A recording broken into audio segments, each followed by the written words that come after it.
Ayaw dumalo ni Davao City 1st District Representative Pulong Duterte sa pagdinig ng Independent Commission for Infrastructure o ICI na tinawag niyang pure political propaganda lamang. Samantala, bagamat voluntaryong humarap sa ICI si Presidential Son at Ilocos Norte 1st District Representative Sandro Marcos para magbigay ng kanyang testimonya, kaugnay nga po niyang pagdadawit sa kanya dyan sa flood control scam, ay humiling naman ito ng executive session. May tugon naman ang Presidential Son kaugnay ito sa paratang na may insertion din siya sa national budget. Kunin natin ang balita mula kay TJ Mendoza. TJ. Alex, pure fabrication and pure lies. Yan ang banat ni Presidential Son and Ilocos Norte 1st District Representative Sandro Marcos kaugnay sa mga akusasyon ni resign ako Bicol Representative o resign Bicol ako Zaldi ko kaugnay sa akusasyon ng dating mambabatas na 50 million worth of insertions sa national budget. Sa kanyang voluntaryong pagharap sa pagdinig ng Independent Commission for Infrastructure o ICI, mukhang binigyang linaw na ni Congressman Sandro Marcos ang mga tanong ukol sa paratang ni Zaldico. Banat niya, hindi raw posibleng makapag-insert siya ng 50 billion pesos sa national budget. Because first of all, the executive has nothing to do with the legislative. And secondly, the allegations are untrue.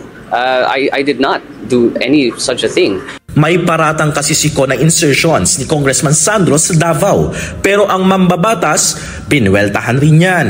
Kung nakikita niyo po yung listahan, may mga project dyan sa Davao City nakalista sa Davao City. Alam naman natin sino nakatira doon, ba't pa ako maglalagay ng projects doon?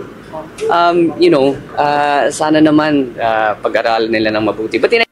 Matatanda ang una nang nagbigay ng pahayag noong nakarang buwan si Congressman Sandro na handa itong humarap sa investigasyon ng ICI para magbigay linaw sa mga isinasagawang probe kaugnay sa flood control scandal. First of all, I would just like to say I came here on a voluntary basis so I could help the ICI with their investigation. I was not served a subpoena. I am not subject to any investigation. However, I am willing to give and tell the ICI anything that I might know that will further the investigation. Pero sa pagsisimula ng pagdinig ng ICI, humirit ang kampo ni Marcos ng live streaming. We have written earlier to formally request for an executive session because our client here has already submitted himself voluntarily. He would like to share as much information as he can, as candidly as possible. And more importantly, there may be critical information that may be elicited from his testimony which may jeopardize or compromise further investigation of this commission. Pero matapos na naging closed-door hearing, binigyang otoridad ni Representative Sandro ang ICI na ilabas ang kopya ng pagdinig when the commission deems it fit. Samantala, hindi naman kumasa sa hearing si Davao City 1st District Representative Paulo Duterte. Sa kanyang pahayag, sinabi niyang may constitutional separation between legislative and executive. Executive daw ang bumuo sa ICI sa bisa ng EO 94 na kaya't walang jurisdiction sa kanya ang komisyon. Taliwas yan sa una nitong pahayag na handa raw siyang humarap sa investigasyon ng ICI. Dagdag pa ni Congressman Duterte, 2019 to 2022 siya naging miyembro ng Kamara de Representante. Kaya't hindi niya masasagot ang lahat na maaaring itanong sa kanya sa investigasyon. Alex, pure political propaganda. Ganyan ilarawan ni Representative Paulo Duterte ang ICI na aniyay alter ego ng Pangulo. Sinisira at pinapahina raw ng ICI ang kanyang pangalan at ang pangalan ng kanyang kapatid na si Vice President Sara Duterte. Alex. Okay, TJ, anong kaibahan kung bakit humiling ang kanyang kampo ni Presidential Son na Sandro Marcos ng executive session? Gayong pumayag naman pala siya na ilabas itong kanya mga ginawang pahayag dyan sa ICI.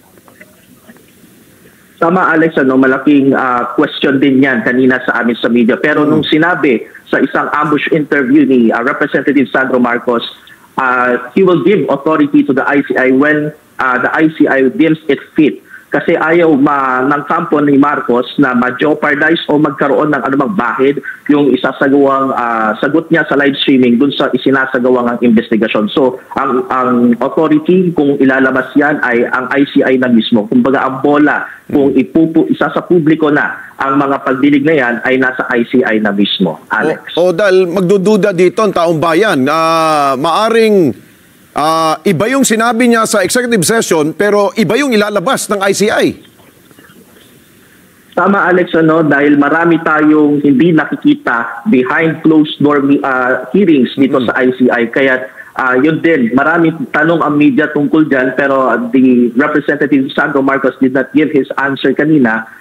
Patuloy pa natin silang kukuhanan ng pahayag regarding yung statement niya he gave an authority to the ICI in terms of the live streaming, Alex. Oo, dahil gusto malaman ng taong bayan kung may katotohanan dun sa aligasyon ni Zaldico, no? Na direkta mga galing sa kanya. Dahil yung kanyang statement nung dumating siya at yung lumabas, parang general statement lang. Kailangan yung detalyado. Gusto malaman ng taong bayan kung paano niya sasagutin yung mga aligasyon ni Zaldico.